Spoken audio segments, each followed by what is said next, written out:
వృద్ధి పొందాలని ఆలోచనలు చాలా మందికి ఉంటాయి, మంచిదే. కానీ శిష్యులకు వచ్చిన ఆలోచన ఏంటి? ఆయనతో ఉంటూ, ఆయనతో తిరుగుతూ, ఆయనలో నడుస్తున్న వీళ్ళకి ఏం ఆలోచన వచ్చిందంటే, అయ్యా మేము పరలోక రాజ్యములో ఎవరమే గొప్పవారు, ఎవరు వెళ్తారు పరలోక రాజ్యం? నిజంగా ఈ ఆలోచన రావటం అంటే చాలా గొప్ప ఆత్మీయత. పేతురు గారికి మంచి ఆత్మీయత ఉంది.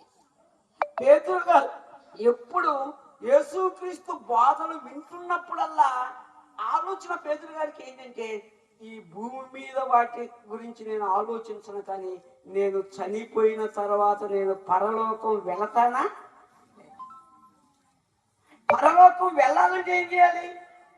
ఏమండి, పరలోక రాజ్యం వెళ్ళాలంటే ఏం చేయాలి?